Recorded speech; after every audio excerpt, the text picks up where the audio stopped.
If you're struggling to keep up with all of your clients and their needs, you are not alone. In today's video, I'm giving you the ultimate guide to streamlining your client management process so you can keep your projects on track and on time.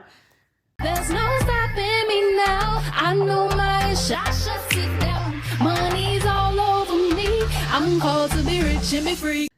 What's up, you guys? Welcome back to my channel. I am Ebony Evaughn, your go-to business operations strategist, here to help you scale your business through people and systems. And today I am giving you the ultimate guide to how you can streamline your client management process. So before we jump into how you can actually streamline your process, I want to talk about what a client management process is and then talk about why it's so important. So first things first is when it comes to client management, a client management process is a process end to end that is a systemized approach to how you actually take care of your clients. And the reason why this is important is because with an efficient client management process, you're going to save time, you're going to boost your productivity, you're going to make sure none of your clients fall through the cracks, and it's also going to help you when it comes to reducing stress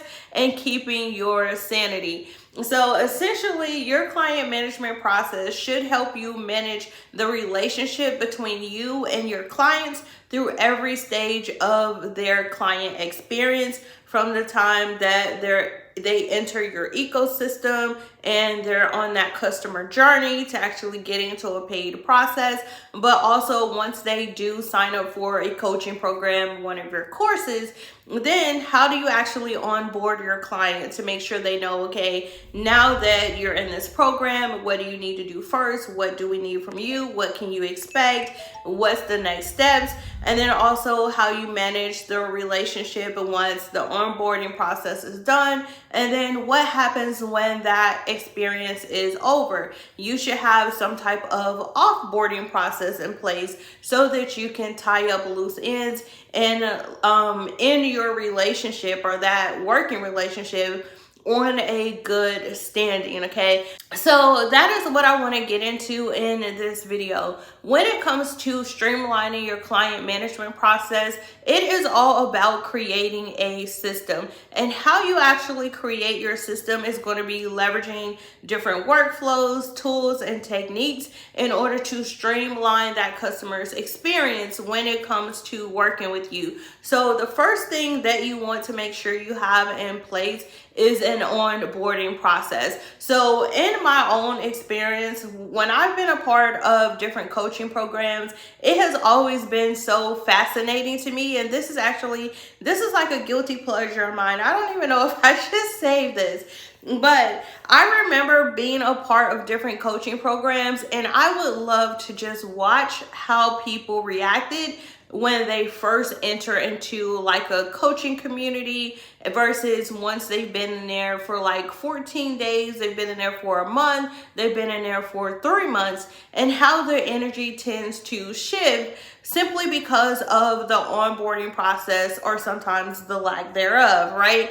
And so when it comes to having an online course or you having a coaching program, whether it's a group coaching program, whether it's private one-on-one coaching, you always want to have some type of onboarding process that can be used as pretty much a roadmap or a guide that helps your clients orientate themselves to your systems and processes and the working relationship that you have. Like, I have been a part of so many communities where people sign up for programs and they're so excited to be there, and people will say, yeah, once you sign up, like, go into the Facebook group and introduce yourself, and then people introduce themselves, and then their next post is, now what do I do? Like, I'm unclear where to start. I don't know what I need to do first or what I need to do next. And if that is the experience that your clients are having, I'm telling you that is going to be the beginning of a downhill experience for your clients. And you don't want them to have that experience. You want them to come in and they have this burst of energy. They're excited to work with you. They're excited about being a part of the program, and they continue that energy and momentum as they continue through the program and the working relationship. And the best way to do that is to have an onboarding process. So what your onboarding process is going to look like is going to be different depending on if you have an online course, if you have a coaching program, if you have a hybrid model, if it's something that's ongoing, if it's something that is live and you have like open start dates and close dates. So the process can be different. But in a nutshell, you should have in your onboarding process some type of like a customer profile or some type of questionnaire that your clients complete, just so that you can gain information about them. That can consist of anything from contact information. Maybe you have a questionnaire where you ask about their demographics. Maybe you ask for their mailing address so you can send them like a welcome gift or something. But you want to have a process in place that streamlines how you collect information from your clients. You don't want them to sign up and then you're sending emails back and forth like, hey, can you tell me your birthday? Oh, I also need your mailing address. Oh, I need you to do this, right?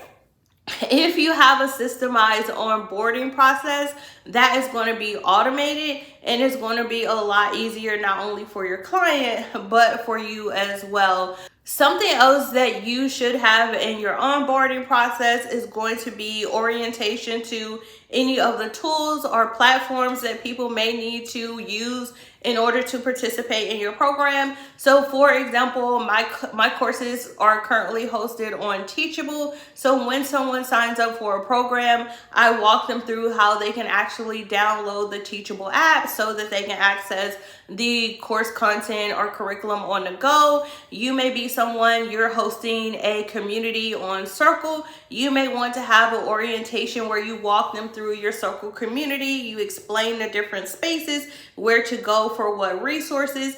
You can also explain your communication channels, right? Let people know, hey, like, don't send us any messages through social media. If you have questions, need support, contact this email address, right? You want to lay out all of those boundaries and expectations during the initial onboarding process, and this is going to save you a lot of conflict down the line. Trust me. Trust me, okay? In addition to that, you may want to outline the next steps or where you want them to start. So if you have a process and your process is walking them through 6 steps to get to their desired result, you want to let them know, okay, now that you've completed the onboarding process, the next step is to start with module 1. In module 1, you're going to learn X, Y, and Z, and then you can direct them to how to actually get to module 1. If there's a coaching session, how they can sign up for the coaching session. If they need to access something, you give them specific, clear instructions on what the next step is so that they're not just left wondering, okay? And so that's pretty much a high-level overview of what to include in your onboarding process. Again, depending on your business model, what you're offering, you may want to add additional components to your onboarding process that make sense for you. In addition to your onboarding process, I recommend having some type of systemized way that you actually manage your project with your clients. And so in most cases, that is going to be some type of client management portal. So for me, I've actually created my own portal where I built it in Notion, and each one of my clients have their own little portal where we can engage, we can share different resources and assets. We can keep track of different tasks, what's been done, what hasn't been done, milestones, deliverables, all in one centralized location. So you want to have some dedicated place, centralized place where you communicate with your clients, you share resources, and so that way everyone is clear on deliverables, everyone is clear on milestones, expectations, and everyone knows where to find everything. Also, when it comes to having a client portal, that client portal is going to be helpful for you managing everything that is a part of the implementation phase of the relationship. So any work that's being done, all of that can be tracked in your client portal. Now, in addition to having a client portal, having an onboarding process, you also want to make sure that you have a system in place for how you offboard clients. And this is something that I find missing from a lot of programs that I audit. So for those of you who don't know, I am a business operations manager, and one of the things that I do is I provide operational audits. I will actually go in and audit someone's online course for their effectiveness and performance, and I will look at their overall operational system for how they're managing their client care and relationships. And I'll say like 70% of the time, I'm like, where's your offboarding process? Like, what happens when someone cancels their membership? What happens when people complete your 6-step program? And in most cases, some cases people will give people like a certificate of completion or something, but that's it. Some people may ask for like a testimonial or something, but besides that, no one actually has a full, robust, systemized way that they offboard clients. And having an offboarding process is just as important as having an onboarding process for your clients. When you're ending a relationship, you want to end it on a good note, a positive experience. And so just like you have that initial onboarding process where you orientate people to what the working relationship is going to be like, the expectations, you can have an offboarding process where you have a final meeting and you talk about what you accomplished while working together. You go over the deliverables, the results, and you can show that transformation from before they worked with you to now ending the relationship.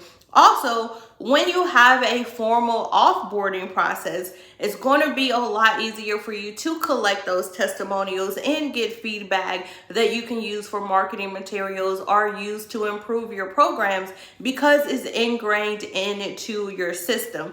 In addition to that, having an offboarding process also helps when it comes to making sure that you protect your community and your environment, and that the people who should have access retain access and those who don't. So if you have a membership program and someone cancels but nothing happens, the person still stays in the group, then there is no incentive for them to then go back and update their payment information or decide, you know what, I really miss being a part of this community, let me resubscribe, right? And probably the most important reason you should have an offboarding process is for reputation management. If you don't have any type of process in place and then the program just kind of ends and it is what it is, then that can have a very negative or poor experience for your actual clients, and you don't want that to happen. When you have a official offboarding process, you're able to meet with your clients, you're able to get feedback from them, you're able to tie up those loose ends and send them off in a positive light, then you're going to increase your chances of getting those positive testimonials. But overall, in general, you just give your client an overall better experience. And when clients have better experiences, that leads to more referrals as well as higher retention rates. So there you have it. Let me know down in the comments, do you currently have an offboarding process? Be honest. All right, but that is my guide to having a streamlined client management process. You want to make sure you have a systematized onboarding process. You want to make sure you have a client portal, how you maintain the ongoing relationship and you track your project tasks, and you want to make sure you have an offboarding process to offboard clients once the relationship comes to an end. Now, if you want more tips on how you can streamline your client management process, then make sure you check out the client management tips for coaches playlist. It will be down in the description. And if you don't have a client portal or you want more additional resources that you can take a better care of your clients, then check out my Serve Correct client care and management bundle. It will be in the pinned comment below. With this bundle, it will give you everything you need to take care care of your clients, from setting up an onboarding process. There's also an offboarding checklist. You have access to a client portal, some conflict resolution guides, templates for proposals and portfolios, and a whole lot of other resources are tucked in that bundle, okay? If you want access to it, check the pinned comment. Other than that, I just want to say thank you so much for stopping by my internet home. Make sure you like, comment, and subscribe, and turn on those notifications so you will be the first one to get notified anytime I post another video just like this. Bye, y'all.